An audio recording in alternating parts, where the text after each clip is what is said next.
Sir after KGF ನಿಮ್ಮ ಆ ಒಂದು ಎಲಿವೇಶನ್ ಹೇಗಿದೆ ಸರ್? ಹೌದು, ಇದು ಹೇಳಲೇಬೇಕು. ಯಾಕಂದರೆ ಆಫ್ಟರ್ KGF ವರೆಗೂ ನಾವು ಎಲ್ಲ ಕನ್ನಡ ಅನ್ನೋದು ಎಲ್ಲೂ ಆಚೆ ಕೇಳ್ತಿರ್ಲಿಲ್ಲ. ಮುಂಬೈ ಎಲ್ಲ ಆಗೆಲ್ಲ ಹೋಗಿ ಸೋನು ನಿಗಮ್, ಶಾನು, ಶ್ರೇಯಾ ಘೋಷಾಲ್ ಎಲ್ಲ ಹಾಡ್ಸ್ಕೊಂಬರ್ತಿದ್ವಲ್ಲ, ಸೌಂಡ್ ಇಂಜಿನಿಯರ್ಗಳೆಲ್ಲ ಕನ್ನಡ ಅನ್ನೋರು.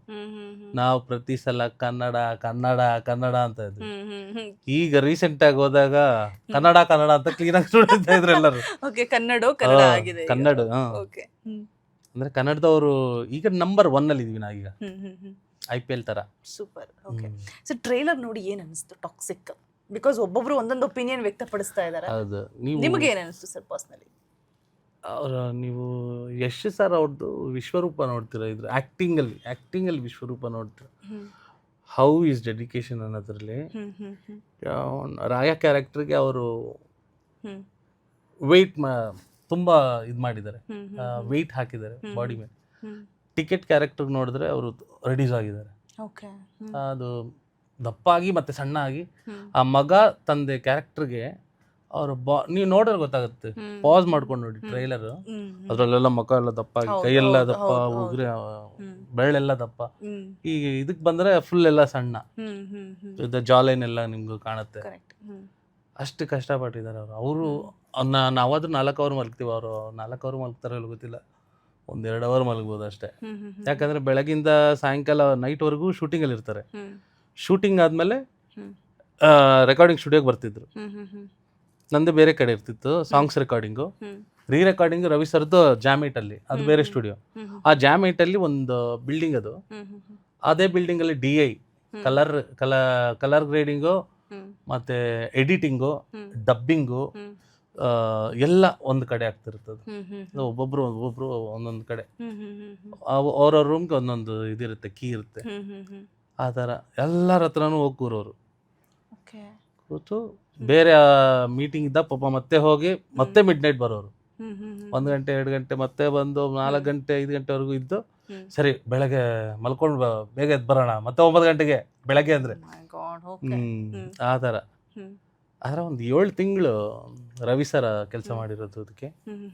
ಸೊ ತುಂಬ ಕಷ್ಟ ಬಿಟ್ಟು ಈ ಸಿನಿಮಾ, ಯಾಕಂದ್ರೆ ಮಾರ್ಚ್ ಅಂತ ರಿಲೀಸ್ ಇತ್ತಲ್ಲ. ಸೊ ಅದಕ್ಕೆ ಇನ್ನೂ ಟೈಟ್ ಮಾಡಿ ನಾವು ರೂಮ್ಗೆ ಸುಮ್ಮನೆ ಫ್ರೆಶ್ ಅಪ್ ಆಗೋಕೆ ಮಾತ್ರ ಹೋಗ್ತಿದ್ವಿ ಅಷ್ಟೇ. ಫ್ರೆಶ್ ಅಪ್ ಆಗಿ ಮತ್ತೆ ಸ್ಟುಡಿಯೋ ಬಂದು ವರ್ಕ್. ಆ ಥರ ಆಯಿತು. ತುಂಬ ಎಲ್ಲರೂ ಎಲ್ಲ ಡಿಪಾರ್ಟ್ಮೆಂಟ್ ಅವರು ಎಲ್ಲ ಅಷ್ಟೇ ಕಷ್ಟಪಟ್ಟಿದ್ದಾರೆ. Okay, super. ವಿಶಾಲ್ ಮಿಶ್ರಾ ಆಗ್ಬೋದು, ತನಿಷ್ ಬಗ್ಚಿ ಆಗ್ಬೋದು, ಅವ್ರದೆಲ್ಲ ಹಿಂದಿ ಆಡ್ಬಿಟ್ಟು ರೆಫರೆನ್ಸ್ ನಾನು ಕೊಟ್ಬಿಟ್ಟು ಹೋಗ್ಬಿಡೋರು. ನಾವು ಅದನ್ನ ಬೇರೆ ಲ್ಯಾಂಗ್ವೇಜ್ ಎಲ್ಲ ಕೂರಿಸ್ಕೊಂಡು ಅವ್ರಿಗೆ ಬರೋದು. ಬಟ್ ಪ್ರಮೋದ್ ಬರೆದಿದ್ದು ಅದು ಒಂದೇ, ಯಾವುದು ಕರೆಕ್ಷನೇ ಇಲ್ಲ. ಅದು ಮಾತ್ರ ಒಂದೊಂದ್ಸಲಿಗೆ ಇದಾಯಿತು. ಮಿಕ್ಕಿದ್ದೆಲ್ಲ ಕರೆಕ್ಷನ್. ನಾನು ಭಟ್ರೆಲ್ಲ ಕೂತು ಒಂದು ನೈಟ್ 12 ಗಂಟೆಗೆ ಸ್ಟಾರ್ಟ್ ಮಾಡಿದ್ರು ಅವರು. 5 ಗಂಟೆವರೆಗೂ ವರ್ಷನ್ ಮೇಲೆ ವರ್ಷನ್ ಬರ್ದು ಕಳಿಸ್ತಾ ಇದ್ರು. ನಾನು ಅದನ್ನ ಫೋನೆಲ್ಲ ಆಡಿ ಕಳಿಸೋದು. ಮತ್ತೆ ಸರ್ ಮಲ್ಕೋತೀನಿ ಸರ್, ಬೆಳಗ್ಗೆ 9 ಗಂಟೆಗೆ ಎದ್ದೋಗ್ಬೇಕು. ಆಯ್ತು ಬಿಡ, ಅವ್ರ ಲ್ಯಾಂಗ್ವೇಜ್ ಗೊತ್ತಲ್ಲ, ಹಂಗಾಯ್ತು. ಮತ್ತೆ ಬೆಳಗ್ಗೆ ಹೋದ್ರೆ ಅಷ್ಟೊತ್ತಿಗೆ ಆಯ್ತು ಕಣ, ಒಂದು ಫೈನಲ್ ಮಾಡಿದೀವಿ. ಯಾವ್ದು ಸರ್ ಅಂದ್ರೆ ಅದು 4ನೇದೋ 5ನೇದೋ ಬರ್ದಿರ್ತಾರೆ, ಆ ವರ್ಷನ್ ಫೈನಲ್ ಆಗಿರುತ್ತೆ. ಮತ್ತೆ ಇನ್ನು 15 ವರ್ಷನ್ ಬರ್ದಿದ್ದೆಲ್ಲ ವೇಸ್ಟ್. ಅದು ಬೇರೆ ಸಿನಿಮಾಗೆ ಹಾಕೋತಾರೆ, ಅದು ಬೇರೆ ವಿಷಯ. ಸೂಪರ್. ಓಕೆ, ವೇಸ್ಟ್ ಅಂತೂ ಆಗೋದಿಲ್ಲ. ಬೇರೆ ಸಿನಿಮಾಗೆ ಒಂದು ಚಿಕ್ಕ ಒಂದು ಶೀಟಲ್ಲಿ ಇಷ್ಟಿಷ್ಟೇ ಬರೆಯೋದವ್ರು, ಒಂದೊಂದು ಪ್ಯಾರಾಗ್ರಾಫ್, ಇಲ್ಲೊಂದು ಪಲ್ಲವಿ, ಅಲ್ಲೊಂದು ಪಲ್ಲವಿ, ಯಾವ್ದು ಬೇಕು ತಗೊಳ್ಳ ಅಂತ ಕೊಡ್ತಾರೆ. ನಾವು ಅದ್ರಲ್ಲಿ ನೋಡಿ ಇದು ಚೆನ್ನಾಗಿದೆ, ಇದರಲ್ಲಿ ಈ ಲೈನ್ ಚೆನ್ನಾಗಿದೆ, ಈ ಲೈನ್ ಚೆನ್ನಾಗಿದೆ, ಈ ತರಕಾರಿ ಆರಿಸ್ಕೋತೀವಲ್ಲ ಆ ಥರ. ಎಷ್ಟು ಸಮಯ ತಗೋತಾರೆ ಸರ್ ಅದು ಬರೀಲಿಕ್ಕೆ? ಭಟ್ರು ಸರ್ಗೆ ಟೈಮು ಒಂದು 5 ನಿಮಿಷದಲ್ಲಿ ಒಂದೊಂದು ಹಾಡು ಬರೀತಾರೆ.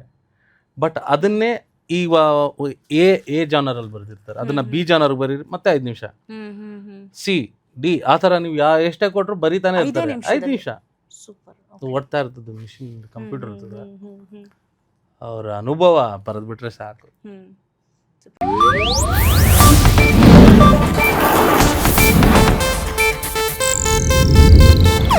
ಇದು ಏಷ್ಯಾನೆಟ್ ನ್ಯೂಸ್ ನೆಟ್ವರ್ಕ್ ಪ್ರಸ್ತುತಿ.